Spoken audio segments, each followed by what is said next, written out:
बिस्मिल्लाहिर्रहमानिर्रहीम। अस्सलामु अलैकुम। एक साया रात के अंधेरे में जोरों के तार रोता बस एक ही बात दोहराए जा रहा था, मुझको बख्श दे मेरे मौला, मुझे सुकून अता कर, मुझको इस अजाब से आज़ाद फरमा दे, मेरी मुश्किल आसान फरमा या रब। वहीं घर के दूसरे मकी ख्वाबे गफलत में मगन थे। मेरा नाम आयमा वली है। मेरी शादी को कुछ ही अरसा गुजरा था।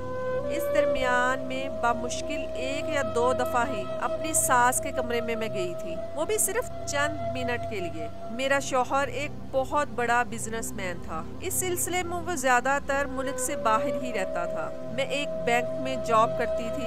मेरा सैलरी पैकेज बहुत अच्छा था और इसी बहाने मेरी तन्हाई भी दूर हो जाती थी। मेरी सास अक्सर बीमार रहती थी। मैं अपनी मसरूफियात की बिना पर उनकी देखभाल नहीं कर सकती थी, इसलिए मैंने अपनी सास की देखभाल के लिए एक औरत रख ली। मैं तो उस औरत को रात के वक्त भी घर में ठहराना चाहती थी, मगर मेरी सास ने इनकार कर दिया। मैं और मेरी सास सिर्फ हम दोनों ही इस घर के मकीन थे। घर की सफाई वगैरह करने के लिए वैसे ही मुलाजमा आती थी।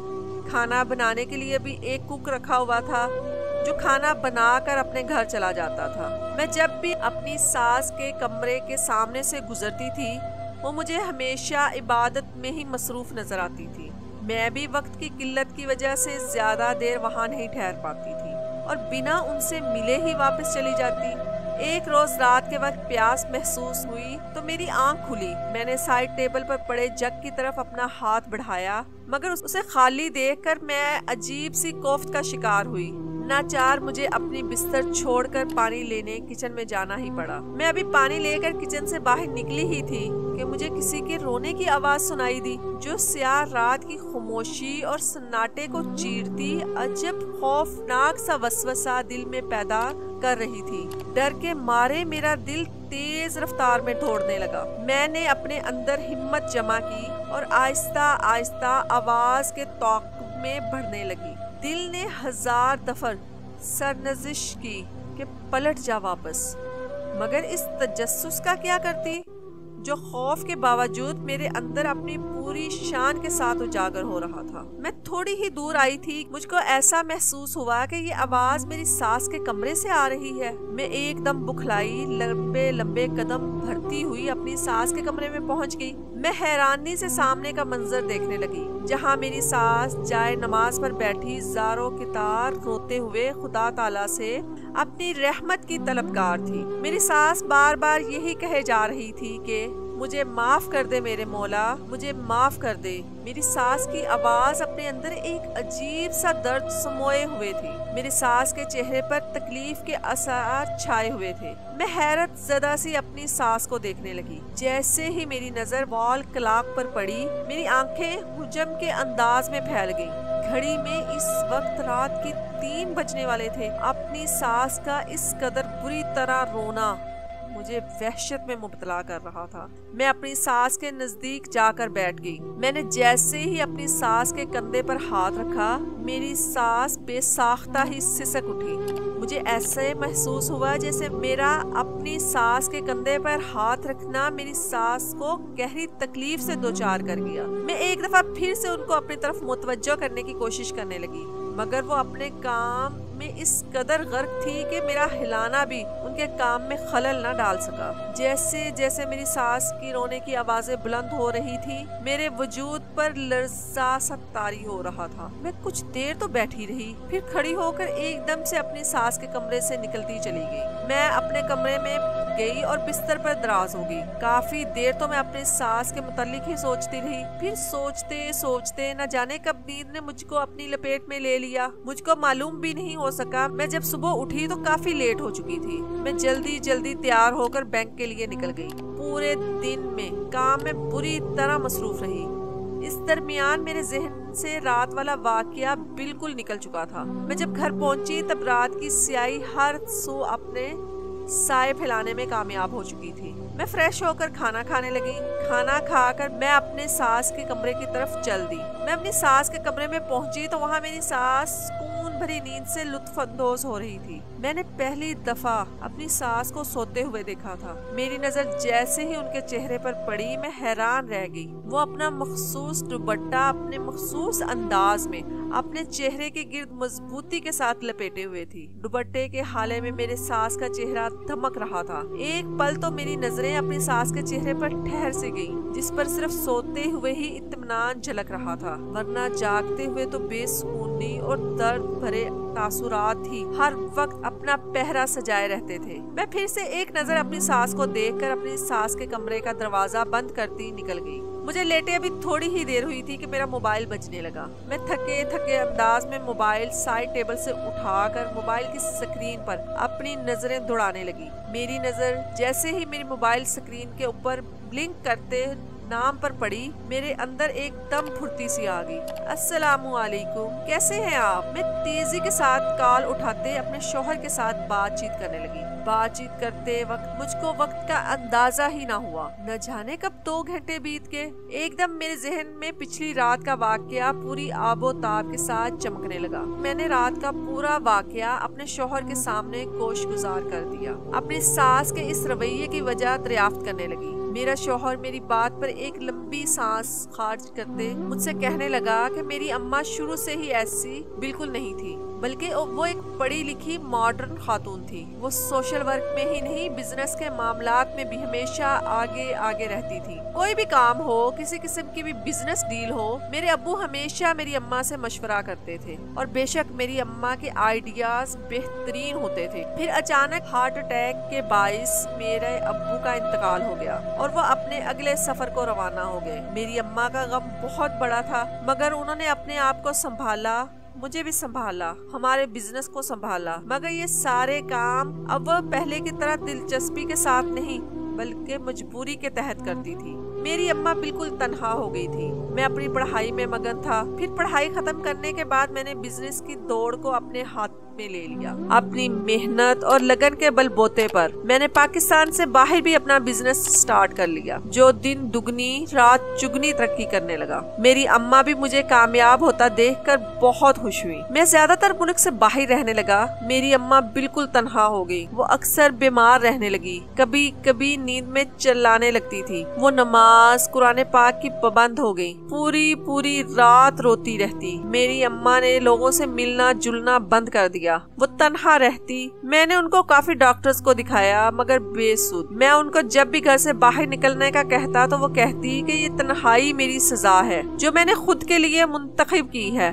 बस दुआ करना बेटा, वो रब और उसकी मखलूक मुझे माफ कर दे। मैं अपनी अम्मा की बात को समझने से कासिर था। मैंने नहीं, ऐसी क्या बात है जो उन्हें रात भर सोने नहीं देती? उनका ज़मीर क्यों मुतमईन नहीं होता? वो कौन से गुनाहों की माफी की तलबगार है? मगर अम्मा ने इन तन्हाई को अपना साथी मान लिया था। मेरे शौहर का लहजा गमगीन सा था। मैंने और कोई सवाल करना सही नहीं समझा और अपने शौहर को अपना ख्याल रखने का कहकर फोन काट दिया। दिन तेजी के साथ गुजरने लगे। मैं अपनी जॉब में मसरूफ रहती। हफ्ते या एतवार को मेरा कहीं ना कहीं आउटिंग का प्रोग्राम बन जाता, या मैं अपने मायके चली जाती। इस दरमियान मैं सिर्फ एक दफा अपनी सास के कमरे में गई। बस तब ही मुझको मालूम हुआ कि जो औरत मैंने अपनी सास की देखभाल के लिए रखी थी, मेरी सास उससे बहुत खुश है। थोड़ी सी देर में ही मेरी सास ने मुझे ढेरों दुआओं से नवाज डाला। मैं जब जब अपनी सास को देखती, ये सोचती कि मेरी सास इतनी नेक है,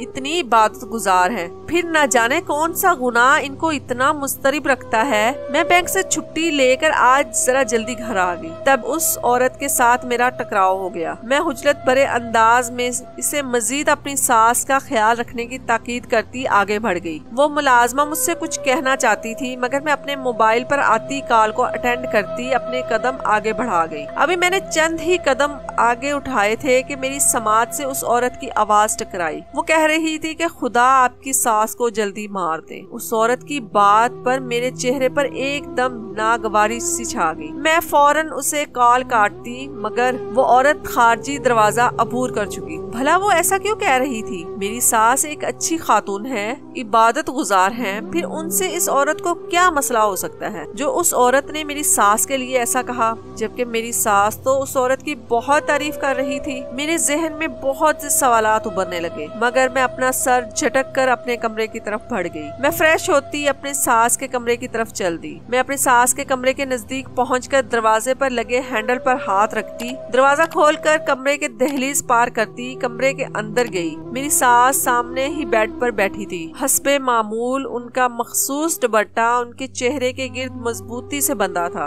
उनके हाथ में तस्बीह मौजूद थी जिसके दाने बारी बारी नीचे गिर रहे थे। मेरी सास की आंखों से मुसलसल आंसू बह रहे थे। मेरी सास के चेहरे पर गहरा दर्द छाया था। मेरी सास की उम्र इतनी खास नहीं थी, मगर अपनी उम्र से कहीं ज्यादा बुरी नजर आती। उनकी आई ब्रो बिल्कुल खत्म होने को थी और आई लैशेस तो बिल्कुल खत्म हो चुकी थी। अस्सलामु अलैकुम। मैं नरम मुस्कुराहट अपने चेहरे पर सजाए अपनी सास के नजदीक बेड पर जा बैठी। वालेकुम अस्सलाम। मेरी सास भी चेहरे पर मुस्कुराहट सजाए अटक अटक कर बोली। मैंने ये बात भी गौर की थी कि मेरी सास हमेशा अटक अटक कर ही बोलती हैं। ऐसा लगता था जैसे मेरी सास को बोलते वक्त काफी तकलीफ हो रही है। मैं उनका हाल चाल पूछने लगी। वो आहिस्ता आहिस्ता हल्की मुस्कुराहट के साथ मेरी बातों का जवाब देने लगी। अपनी सास से बात करते करते मेरे जहन के पर्दों पर अचानक उस औरत की बात टकराई। खुदा आपकी सास को जल्दी मार दे। मेरे चेहरे पर छाई मुस्कुराहट यकदम से गायब हो गई। मैं एक दफा फिर से अपने आप को मुतमईन करने के लिए उस औरत के बारे में अपनी सास से पूछने लगी, मगर जिस बात का मुझे खदशा था वैसा कुछ भी नहीं था। मेरी सास उस औरत से खुश और मुतमईन थी। मैं थोड़ी देर बाद अपनी सास को आराम करने का कहती और उनके कमरे से बाहर निकल आई। मुझको सोए हुए अभी थोड़ी ही देर हुई थी कि किसी के चिल्लाने की आवाज सुनकर मेरी आंख खुल गई।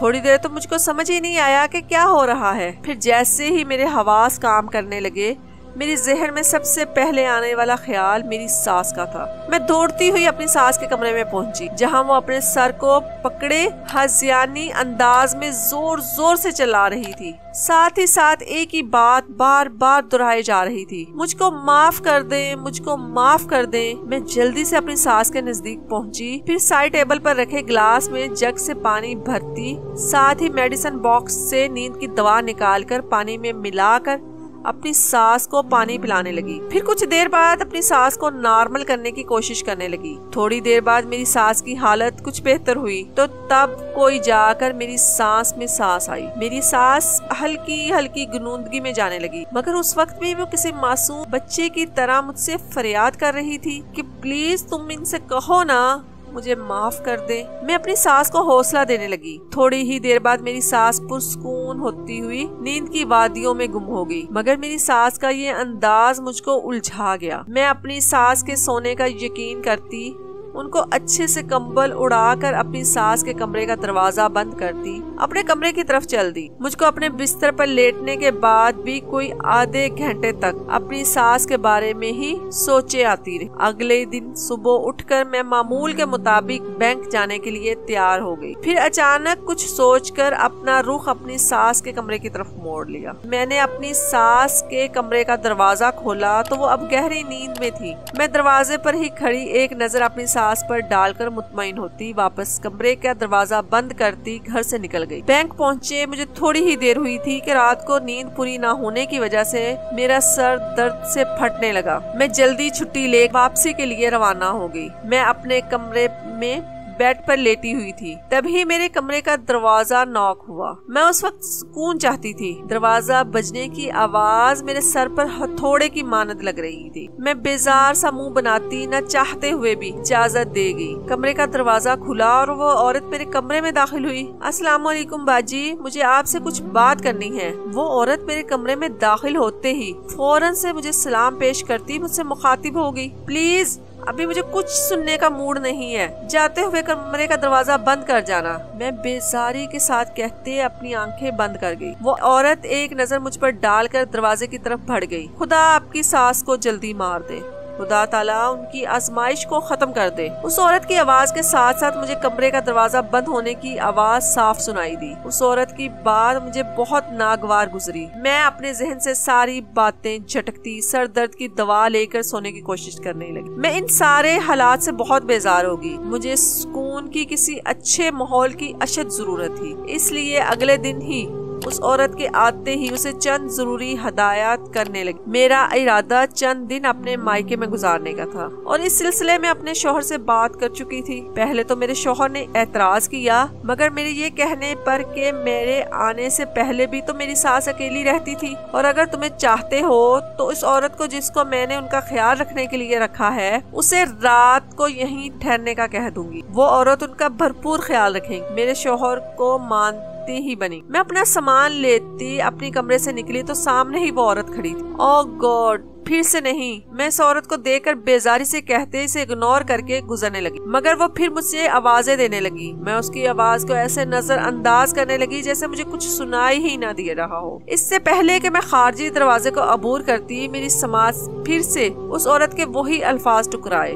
یہ سننا تھا کہ میرے اندر وبال سا اٹھنے لگا۔ میں تیش میں آئی اور مڑی اور اپنے قدم واپس لیتی اس عورت کے نزدیک جا پہنچی۔ تمہارے ساتھ آخر مسئلہ کیا ہے؟ آج بتا ہی دو مجھے، کیوں میری ساس کے پیچھے پڑ گئی ہو؟ کیا بگاڑا ہے آخر میری ساس نے تمہارا جو تم ان کے لیے روزانہ مرنے کی دعائیں کرتی ہو؟ شرم نہیں آتی؟ میری ساس تو تمہاری اتنی تعریف کرتی ہے اور میں ابھی اسی وقت تم کو اس جاب سے نکال دیتی، مگر صرف اپنی ساس کی وجہ سے آج تم کو معاف کر رہی۔ وہ تم سے خوش ہے، اور پلیز آئندہ میرے سامنے یہ بات دوبارہ مت کرنا۔ میں اس عورت کو اچھا خاصا جھڑک کر اور بنا اس کو کچھ کہنے کا موقع دیے وہاں سے نکلتی چلی گئی۔ مجھ کو اپنے مائکے آئے ہوئے 2 دن ہو گئے تھے، مگر میں نے ایک دفعہ بھی گھر پر فون کر کے اپنی ساس کی خیریت کے متعلق دریافت نہیں کیا۔ میں تو بلکہ شکر ادا کر رہی تھی کہ چلو کچھ دن تو سکون کے میسر آئے۔ ایک دن میں اپنے بھتیجے کے ساتھ گھومنے باہر آئی ہوئی تھی، تبھی میری موبائل پر میری ساس کی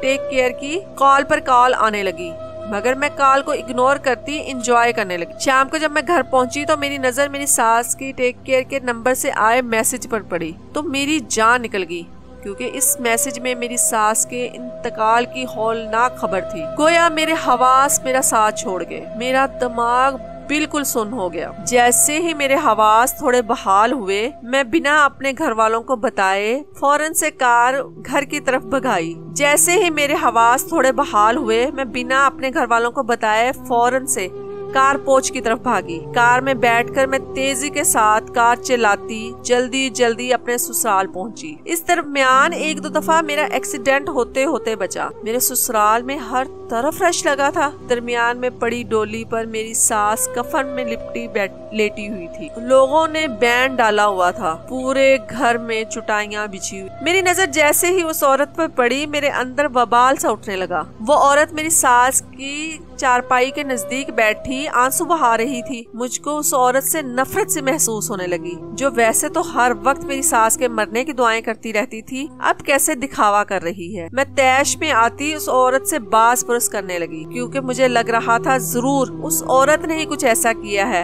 جس کی وجہ سے میری ساس کا انتقال ہوا ہے، ورنہ میری ساس تو بالکل ٹھیک تھی۔ وہ قسم کھا کر مجھے یقین دلانے کی کوشش کرنے لگی کہ اس نے کچھ نہیں کیا۔ میں نے جب اس کی کسی بات کا یقین نہیں کیا تو وہ عورت مجھ کو میری ساس کے نزدیک لے جا کر کہنے لگی کہ میں اپنی ساس کے چہرے سے کفن اٹھاؤں۔ میں نے جیسے ہی اپنی ساس کے چہرے سے کفن ہٹایا، میری جان نکل گئی۔ میرا اپنے قدموں پر کھڑے رہنا محال ہو گیا، کیونکہ میری ساس کا چہرہ تھوڑی کے نیچے سے بالکل سڑا ہوا تھا۔ یہ ادارک مجھ پر جان لیوا تھا کہ میری ساس کینسر کی مریض تھی، اور ایک گھر میں رہنے کے باوجود میں اس بات سے لا علم تھی۔ مجھ کو اب اس بات کا اندازہ ہوا کہ کیوں اس رات میری ساس اپنے کندھے پر ہاتھ رکھنے سے سسک اٹھی تھی، کیوں ہر وقت میری ساس کے چہرے پر درد بھرے تاثرات چھائے رہتے تھے، کیوں میری ساس کو بولتے ہوئے اتنی تکلیف ہوتی تھی، کیوں وہ ہر وقت دوپٹہ اپنے گرد لپیٹے رکھتی تھی جو ان کے ہونٹوں تک کسی حصے کو کور کر کے رکھتا تھا۔ مجھے معلوم نہیں ہو سکا کہ کب میری ساس کا جنازہ اٹھا कब इनको दफनाया गया। मेरा शौहर भी अपनी माँ का चेहरा नहीं देख सका था। मेरी सास को ज्यादा देर नहीं रखा जा सकता था क्योंकि उनके गर्दन वाला हिस्सा पूरा सड़ा हुआ था। मेरा शौहर बार बार ये कह रहा था कि काश वो अपनी माँ के पास रहता, वो कैसे इनसे इस कदर अनजान रह सकता है। मैंने जब उस औरत से पूछा कि उसने मुझे पहले क्यों नहीं बताया कि मेरी सास को कैंसर है, तो उसने कहा कि मैंने बताने की कोशिश की थी मगर आपने कभी मेरी बात नहीं सुनी। अब मुझको उस बात का भी एहसास हुआ कि क्यों वो औरत मेरी सास के मरने की दुआ करती। उस औरत ने हमें बताया कि मेरी सास ने मरने से कुछ देर पहले उसे बताया था कि उन्होंने अपनी सास के साथ बहुत बुरा रवैया रखा था, उनको उन्हीं के घर से निकाल दिया, उनका इंतकाल हो गया और मैं उनसे माफी भी ना मांग सकी। ये पछतावा मेरी सास को चैन नहीं लेने देता था और वो इस बीमारी को अपनी सजा तस्वुर करती थी। वो अपने किए पर नादम थी।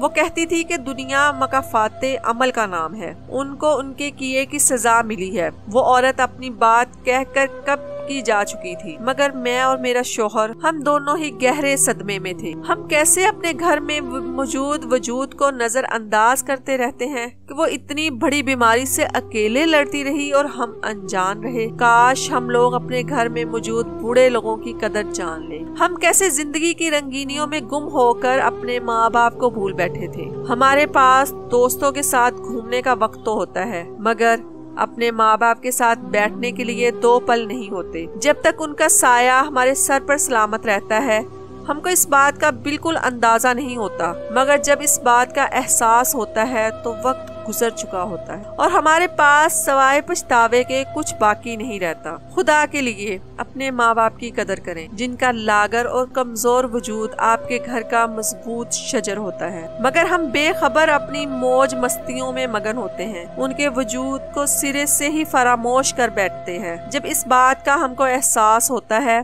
तब तक बहुत देर हो चुकी होती। हम जो बोते हैं वही काटते हैं। ये दुनिया एक मुसाफिर खाना है जहाँ हमें चंद दिन ठहरना है। हमारा असल ठिकाना मौत के बाद की जिंदगी है जो हमेशा रहने वाली है मगर हम सब भूल बैठे हैं। सिर्फ इस फानी दुनिया को पाने के लिए अपनी आखिरत के साथ साथ अपनी दुनिया भी तबाह बर्बाद कर बैठते हैं। मुझको ये बात बार बार परेशान करती है कि काश मैं उस औरत की बात सुन लेती तो शायद आज हालात मुख्तलिफ होते। मेरे और मेरे शौहर की जिंदगी में एक काश हमेशा रहेगा जो हमें तमाम उम्र चुभता रहेगा मगर अब पछतावे क्या जब चिड़िया चुग गई खेत। काश हमें वक्त से पहले अकल आ जाए, काश।